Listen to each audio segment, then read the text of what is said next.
Hey everybody, this is Perch. All right. I love this headline. It sounds like it's going to be a fun mail. It says, "Did the sexism and racism of the 20th uh, create better minority characters?" I think they meant 20th century, but anyway, let's get to this mail. It says, "Hey Perch, I have a question I think will get you into some trouble, but hey, isn't that what gets those YouTube views that are totally your top priority?" Absolutely. I I mean, at this point, I've done videos on boobs. There was one mail I got that I'm like, there is no way I could read this. And the subject of the mail, the main thesis that the guy wanted to talk about was smells, specifically latex and leather with superheroes who are very active, and how would those smells be? And anyway, the guy went into graphic detail, and anyway.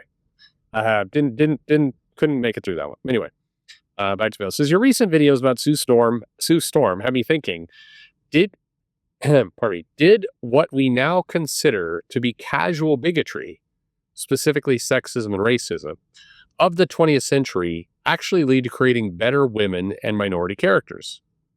Okay, let's see where this goes. It says Invisible Woman, or as I guess she was originally called Invisible Girl, was one member of the team with multiple powers that was able to better evolve over time than the male characters.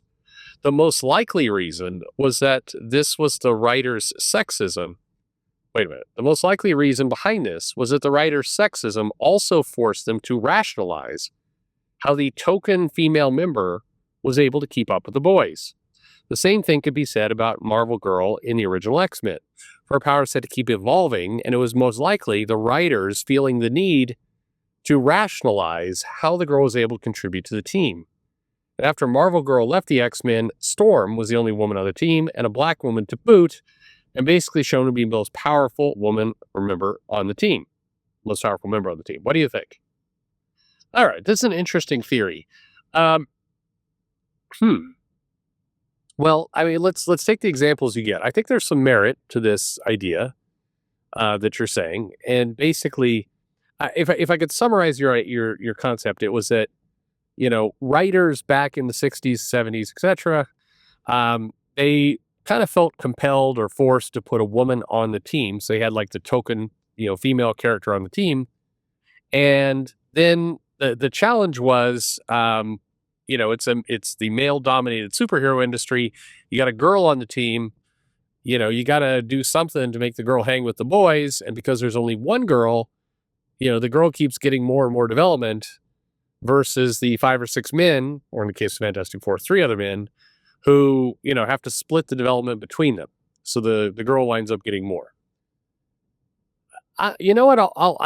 And by the way, the tagging it to sexism or bigotry or misogyny or racism or whatever back in the day, I don't know. I know this isn't a popular opinion, what I'm about to say. I know that there's a whole bunch of people on Reddit and others that will call this a completely insulting, dumb way of thinking.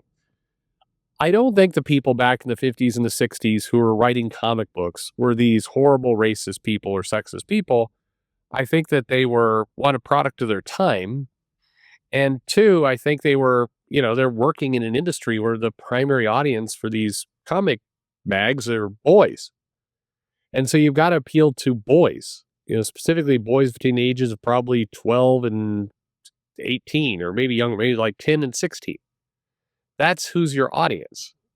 And so, and frankly, if we really want to throw race into it, probably a white audience. Although, there's been debates on that. The black boys, Mexican boys, like comics just as much as anybody. I mean, so anyway, but basically they're writing for that audience. And so therefore the output is for that audience. And it's a little bit like saying, hey,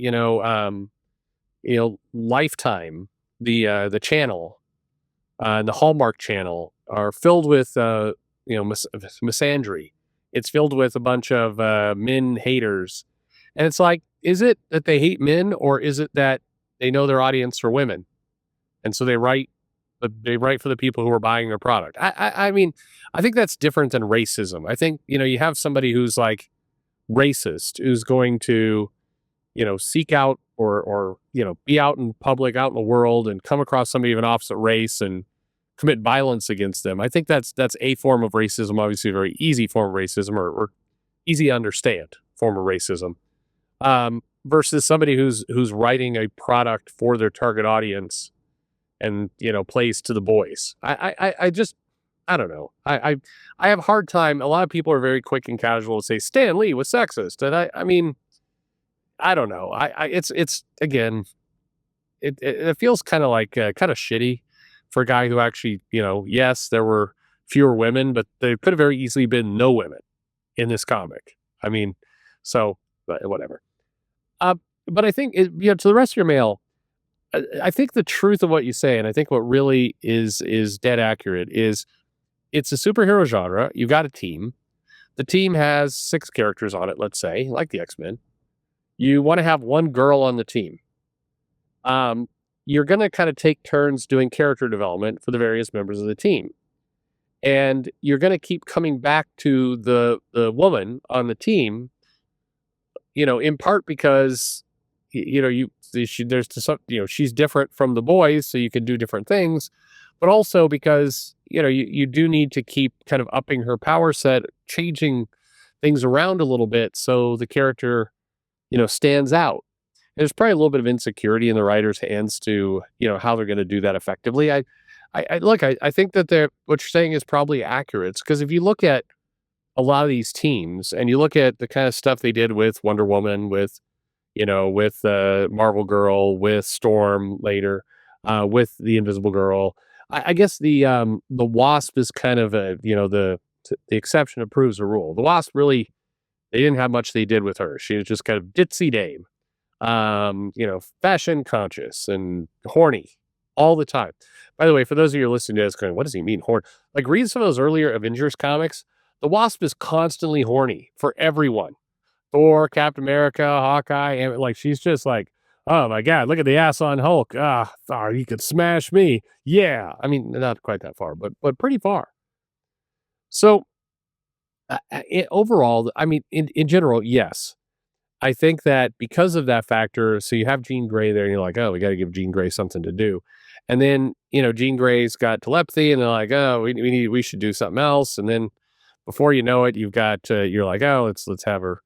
She'll read minds too, and then they go to the Phoenix Force. And there's just too many examples that kind of prove out your theory that it can't all be just coincidental that you had this. But it also provides pretty cool growth because the Invisible Girl, Sue Storm, when John Byrne, who of course, if you believe Blue Sky is the most sexist man in the history of comics, he's definitely not. But how sad is it, by the way? I know there's a video from a long time ago I did that John Byrne, who wrote a successful female solo title in She-Hulk, would do jokes where she's jumping rope and other things, and to make fun of sexism and make fun of a lot of these tropes. And then fast forward like 30 years, and some dumbass who wasn't even alive during that time frame sees an image on Google and is like, look at this sexist asshole. It's like, man, you totally missed the point of like, I just feel bad for Byrne. He's got to feel like some betrayal because he actually made a lot of fairly feminist statements in his books.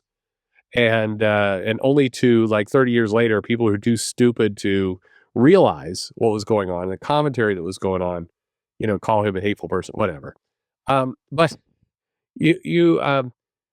when John Byrne did the Invisible Girl, and they did this entire storyline with Malice and with the not Hate Monger, Psycho Master. Anyway, these characters, and ultimately one of the conclusions of that was she kind of came into her and said, "I'm going to be the Invisible Woman."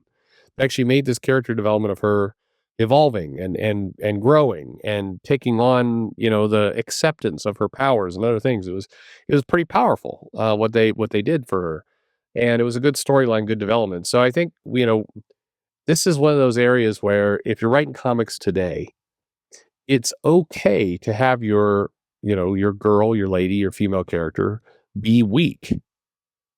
That doesn't necessarily make the character sexist. It does mean that you've set the character up, they can actually have some pretty cool growth, and you can see how they evolve as a character. I think that a lot of writers over-index on making the women characters, like, ultra powerful, super confident, can tell off the men, just like they are on top of everything. But unfortunately, there's nowhere to go from there.